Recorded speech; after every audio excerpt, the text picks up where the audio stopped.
नमस्कार, मैं हूं धर्मेंद्र। आप देख रहे हैं ऑनलाइन न्यूज इंडिया। हरियाणा के अंदर जिस तरह से करनाल में लाठीचार्ज के आदेश दिए गए आईएएस आयुष सिन्हा के द्वारा, उसके बाद में लगातार यह मांग की जा रही है कि उनको बर्खास्त किया जाए, उनके खिलाफ मुकदमा दर्ज किया जाए। लेकिन अब सच्चाई सामने आ गई है कि आखिरकार पूरी सरकार क्यों आईएएस आयुष सिन्हा के पीछे खड़ी है, क्यों पूरी सरकार उसको बचाने में लगी हुई है। यह सच्चाई सामने आ गई है और ये सच्चाई किसी और ने नहीं बयां की है।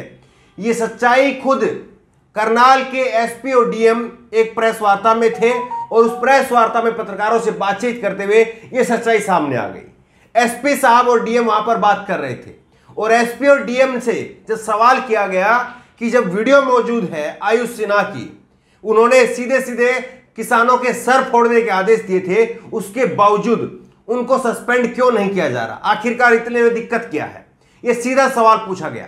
तब उसके बाद में करनाल के एसपी और डीएम की तरफ से जवाब आता है कि हमने ये अपने से नहीं किया, ये सरकारी आदेश थे और सरकारी आदेशों के तहत हमने ये किया है। इसका मतलब सरकार की सह पर, सरकार के इशारे पर और सरकार के आदेश पर ये सब कुछ हुआ। अब इससे ज्यादा जो है इस कहानी में, इस पूरे घटनाक्रम में कहने, सुनने, दिखाने, बताने लायक कुछ बचता नहीं। आप जरा ये वीडियो देखिए। इस वीडियो के बाद में एकदम से साफ हो जाता है कि खट्टर सरकार किस तरह से चाहती थी कि वहां पर किसानों के ऊपर बर्बरता की जाए, किसानों के सर फोड़े जाए। यह आदेश हरियाणा के मुख्यमंत्री, करनाल के विधायक मनोहर लाल खट्टर की तरफ से आया था। खुद इसको जो है वो करनाल के डीएम और एसपी इस बात को कह रहे हैं, सुनिए आप। कंपनियां लगातार जब तक ये धरना है, हम कोशिश कर रहे हैं कि उतना डिप्लॉयमेंट रहे जितनी यहाँ पर गैदरिंग हो रही है उसके अकॉर्डिंग। एसपी साहब, ऐसा क्या है जब एसडीएम साहब का वीडियो सामने आ जाता है जिसमें वो कह रहे हैं कि सिर फोड़ देंगे, तो उसमें किसी तरह की भी कार्रवाई क्यों नहीं की कानूनी या कोई चीज को लेकर कोई भी कार्रवाई जो है, क्योंकि जो भी किसी को कहा जाता है, ब्रीफिंग दी जाती है, किसी भी तरह की इस तरह की इवन लाठीचार्ज की जो पूरी घटना हुई जिसपे कार्रवाई की मांग कर रहे हैं, वो आदेशों के तहत, सरकारी आदेशों के तहत होती है। इस वीडियो के सामने आने के बाद में कांग्रेस पार्टी की तरफ से भी हमला बोला गया। कांग्रेस पार्टी के प्रवक्ता रणदीप सुरजेवाला ने ट्वीट किया। रणदीप सुरजेवाला ने ट्वीट करके कहा कि करनाल लाठीचार्ज का सच सामने आ ही गया। किसानों के सर फोड़ने का आदेश करनाल के एसडीएम को मुख्यमंत्री ने दिया था, इसीलिए अधिकारी पर कार्रवाई नहीं हो रही है, देखिए और जानिए। और इसके साथ में इन्होंने ये वीडियो जो है वो ट्वीट किया है। अब सवाल यह है कि इतना सब कुछ हो रहा है, इतने सब कुछ होने के बाद में भी आखिरकार कार्रवाई नहीं हो रही है। और सरकार के मंत्रियों के बोल आप देखिए। हरियाणा के मंत्री हैं अनिल विज, और अनिल विज ने बयान दिया, देखिए आप, आज तक की खबर है ये। करनाल में डटे किसान अनिल विज बोले, किसी के कहने पर फांसी तो नहीं चढ़ा देंगे। देखिए, सरकार का काम होता है सहानुभूति दिखाना, सरकार का काम होता है थोड़ा मीठा बोलना, इस तरह के कड़वे शब्द ना बोलना, इस तरह की चुभने वाली बातें ना बोलना, ताकि किसान वहां से और जुटने को मजबूर हो जाए। अनिल विज साहब यहां पर कह रहे हैं कि किसी के कहने पर फांसी थोड़ी न चढ़ा देंगे। अब उनके इस जो वाक्य है इनका, उनका ये जो बयान है, इसमें साफ तौर पर अहंकार झलक रहा है। अहंकार झलक रहा है कि किस तरह से आप कह रहे हैं कि हम किसी के कहने पर फांसी नहीं चढ़ाने वाले।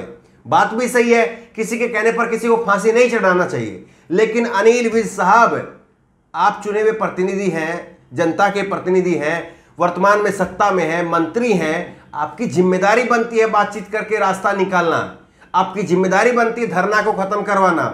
लेकिन आप उल्टा ऐसा बयान दे रहे हैं जिससे उकसावा हो, जिससे और वहां पर किसान जुटे। आपको यह कहना चाहिए कि हाँ, हम बात करेंगे, हम किसानों से बात करेंगे और जो भी सही होगा उसको करेंगे हम, जो भी सरकार को ठीक लगेगा, किसानों को ठीक लगेगा, जल्दी कोई बीच का रास्ता निकलेगा और ये धरना जो है खत्म होगा। सबको दिक्कत हो रही, किसानों को भी दिक्कत हो रही है, वहां पर आम पब्लिक को भी दिक्कत हो रही है। आपको ऐसा बयान देना चाहिए था ताकि कुछ जमीन तो तैयार हो, कहीं पर बातचीत की कोई जमीन तो तैयार हो। लेकिन आप बयान ऐसा दे रहे हैं आग में घी डालने वाला। आप कह रहे हैं कि किसी के कहने पर हम नहीं करने वाले हैं। मतलब जितने लोग वहां पर इकट्ठा हुए हैं, जितनी जनता वहां पर इकट्ठा हुई है, आप उसको कुछ मानते ही नहीं है। आप ये कहना चाह रहे हैं, सीधे सीधे आप जो है वो आग में घी डालने का काम कर रहे हैं। लेकिन आप देखिए कि किस तरह से किसानों का जो हौसला है वो लगातार बुलंद है। किसान किस तरह से यहां पर डटे हुए हैं ये आपको दिखाएंगे। लेकिन उससे पहले किसानों की जो 3 मांग है वो आपको जल्दी से बता देते हैं। किसानों की 3 मांग ये है कि किसानों पर लाठीचार्ज के आदेश देने वाले एसडीएम आयुष सिन्हा को तत्काल सस्पेंड किया जाए और उस पर हत्या की धाराएं लगाई जाए, क्योंकि लाठीचार्ज में सुशील काजल की मौत हो गई, किसान की मौत हुई है। उसके बाद दूसरी मांग है, किसानों की मांग है कि मृतक सुशील काजल के परिजनों को 25 लाख रुपए की आर्थिक सहायता दी जाए और उन्हें शहीद का दर्जा दिया जाए। तीसरी मांग है, लाठीचार्ज में घायल किसानों को 2-2 लाख रुपए का मुआवजा दिया जाए। ये किसानों की 3 मांगे हैं। अब आप तस्वीरें देखिए, इस सरकार ने कैसे जवान और किसान को आमने सामने कर दिया। एक तरफ जो है वो पुलिस के जवान सो रहे हैं और दूसरी तरफ किसान सो रहे हैं सड़क के ऊपर। और जो सरकार है, जो हुकूमत में बैठे हैं लोग, वो किस तरह से एसी के अंदर सो रहे हैं। यहां पर किसान के ही बेटे हैं, पुलिस में भी किसान के बेटे हैं और यहां पर भी किसान के बेटे हैं। दोनों तरफ जो है वो जमीन पर सो रहे हैं। ये तस्वीर आप है। दूसरा, राकेश टिकैत की तस्वीर बहुत वायरल की गई थी कि राकेश टिकैत एसी में सोते हैं। ये तस्वीर आप देखिए, राकेश टिकैत जमीन पर सो रहे हैं, कोई पंखा नहीं है, कोई कूलर नहीं लगा है, एसी तो दूर की बात हो गई। और यहां पर बगैर टेंट के राकेश टिकैत जो है वो करनाल में रोड पर सड़क के ऊपर ये पूरी तरह से आसमान के नीचे सो रहे हैं। इसको क्या कहेंगे, इसको कोई वायरल नहीं करेगा। एक और तस्वीर आपको दिखाते हैं। ये तस्वीर आप देख रहे हैं, इस तस्वीर को आप पहचान नहीं पा रहे होंगे। ये तस्वीर है किसान नेता गुरनाम सिंह चडूनी की। गुरनाम सिंह चडूनी ने अपनी पगड़ी उतार करके, अपनी पगड़ी को अपना सिरहाना, अपना तकिया बना करके और सड़क के ऊपर ही खुले आसमान के नीचे गुरनाम सिंह चडूनी सो रहे हैं। और उसके साथ साथ आप देखिए किस तरह से ये लोग, यहां पर आप एक तस्वीर और देखिए, यहां पर खुले आसमान के नीचे एक केवल जो है टेंट बिछाकर, टेंट का एक पर्दा बिछाकर उस पर किसान सो रहे हैं। दूसरी एक तस्वीर आप देखिए, बैरिकेड के अंदर जो है, बैरिकेड के अंदर किसान सो रहे हैं। बैरिकेड को ही किसानों ने अपना पिलंग बना लिया है, ये किसान सो रहे हैं। तो सवाल ये है कि आंदोलन 10 महीने से लगातार चल रहा है और करनाल के अंदर 6 सितंबर से आज 3 दिन हो गए हैं, करनाल के अंदर इंटरनेट बंद है। हमने भी करनाल से जाकर के, हमारे साथी पत्रकार शिवम ने जाकर के वहां पर ग्राउंड रिपोर्टिंग की, वहां पर हम लोग गए, लेकिन जिस तरह के हालात वहां पर बने हुए हैं, अभी भी इंटरनेट वहां पर बंद है। तो ये इंटरनेट को बंद करके आप केवल किसानों के लिए मुसीबत नहीं खड़ा कर रहे हैं, आप मुसीबत आम जनता के लिए भी खड़ी कर रहे हैं और उन पत्रकारों के लिए भी मुसीबत खड़ी कर रहे हैं जो पत्रकार वहां पर सीमित संसाधनों के बीच में जाकर के ग्राउंड रिपोर्टिंग वहां पर करके लोगों को ग्राउंड रिपोर्टिंग दिखा रहे हैं, उनके लिए भी आप मुसीबत खड़ा कर रहे हैं। इन सब के बावजूद, इतनी मुसीबतों के बावजूद, कभी रात को बिजली काट ली जाती है, कभी इंटरनेट जो है वो 3-3 दिनों से इंटरनेट नहीं चल रहा है, इन सारी मुसीबतों के बावजूद किसान वहां पर डटे हुए हैं। तो अब क्या कहेगी सरकार? क्या अब भी सरकार जो है वो इस गलतफहमी में है कि किसान लौट जाएंगे? निश्चित तौर पर किसान जिन मांगों को लेकर के वहां पर बैठे हैं वो किसान वहीं पर रहेंगे।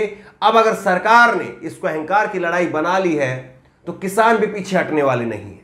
किसानों के साथ में, किसानों के पास में भी इस वक्त में इतने संसाधन जरूर है कि वो कहीं पर भी एक मोर्चा लगा सकते हैं, कोई बड़ी बात नहीं है। और करनाल वो क्षेत्र है जहां पर पंजाब के भी, पश्चिमी उत्तर प्रदेश के भी और हरियाणा के भी, तीनों जगह के किसान जो है वो आ सकते हैं और एक धरना वहां पर चल सकता है। इसमें कोई बड़ी बात नहीं है।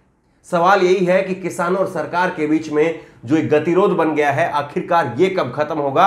और जो खबर सामने आई है कि सरकार ने आदेश दिए थे, सरकार के आदेश पर ही ये लाठीचार्ज हुआ है, इसको लेकर के आपकी राय क्या है? और इस खबर को ज्यादा से ज्यादा शेयर करिए ताकि लोगों तक सच्चाई पहुंच सके कि किसके आदेश पर ये सब कुछ हुआ और कौन है जो अभी भी उस एसडीएम को, उस आईएएस को, आयुष सिन्हा को सस्पेंड करने से रोक रहा है। इस खबर को लेकर, इस वीडियो को लेकर आपकी जो भी राय हो नीचे कमेंट बॉक्स में अपनी राय जरूर दें। और इसी तरह की तमाम खबरों के लिए ऑनलाइन न्यूज़ इंडेक्स सब्सक्राइब करें, साथ में जो बेल आइकन है घंटी उसको जरूर दबाएं ताकि जैसे भी वीडियो अपलोड करें उसकी नोटिफिकेशन आपको तुरंत मिल सके। धन्यवाद। चैनल को सब्सक्राइब करें और घंटी जरूर दबाएं।